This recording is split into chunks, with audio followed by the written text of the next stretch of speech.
Ladies and gentlemen, a lot of times when stories like this comes up, people always ask, where did this racism come from? Racism starts in the home. That's where it is. So, the bottom line of the matter is, when you see young people going online and doing things that are really foul and racist and they're underage, where else did they get it other than their household, from their parents? You groom these people from children to grow up and be big racists, and then it comes out one way or another. Let me go ahead and play this video for you. And this is a student from Cedar Falls that depicted the N word online when she should have had her ass sitting down and learning. Ron Steele, thank you so much for joining us here tonight in our news at 10 o'clock. Of course, we're going to get to the historic inauguration of Joe Biden as the 46th president of the United States right here in just a moment. But tonight, our top story, the Cedar Falls School District is condemning a racist social media post. Now, we have blurred the student's face and also a cake that she is holding. What has happened here? The N word has been spelled out on that cake, spelled out in what appears to be M&Ms. For the story tonight, let's go to KWW reporter Benny Lowry. Benny, you've been following this story closely. We've had an awful lot of reaction on what people saw. Ron and Abby, this social media post comes at a pivotal moment in our history. Martin Luther King Jr. Day was just this past Monday, and today Vice President Kamala Harris was sworn in as the first woman and person of color to hold that office. Cedar Valley leaders and parents condemning what the student did.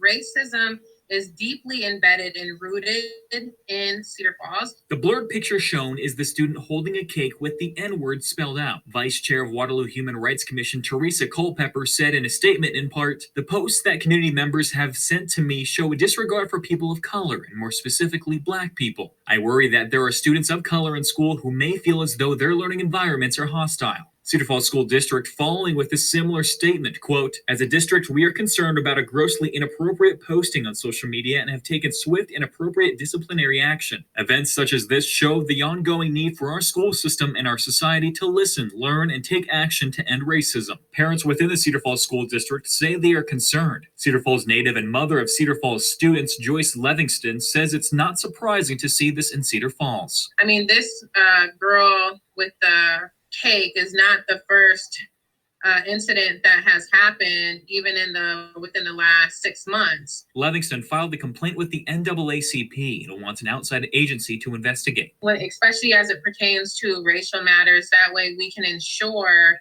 that we do see the changes that we need to see.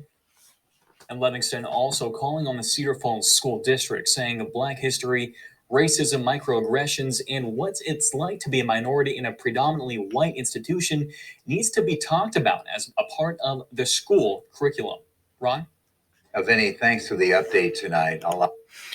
Well, ladies and gentlemen, seen it all in America before. This is the older generation teaching the young generation how to be a racist. This happens in America every single day. I'm not surprised. And remember, another thing, this is Iowa, okay? And it is so few Black people as a whole up in Iowa where this occurred. So, I do feel for those Black students that have to endure these kind of things and look at this. And, and these folks, they proudly post this kind of stuff on social media, have no shame whatsoever, but look at the times we're in now. Look at the times we're in. These people were once on top of the world, and you can see and even listen to how their tone and everything has changed just from 2020 to now. It is a huge change. And America is never going to be the same America again. The control they once had, they're going through the motions, but technically we all know they don't have the same stronghold that they had on America once upon a time. And they're feeling it. So you're going to see this stuff come out more and more. And remember, another thing, we're approaching Black History Month. So they're going to really start showing their ass. But see, their beloved Trump is gone. And they now have to deal with the fact that Joe Biden is in office. See, Black people, we don't anticipate that presidents are going to do good things for us because we're so used to them not doing it. But see, now many of you got to start getting used to having a government that's not going to support you anymore, not like they used to.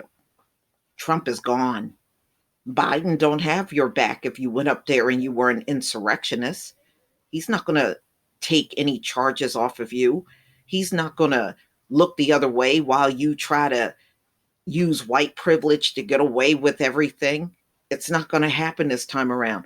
That's why some of y'all are crying and you're acting crazy on video, crying in airports, talking about they called me a terrorist and all that stuff. Yeah, you're at your breaking point.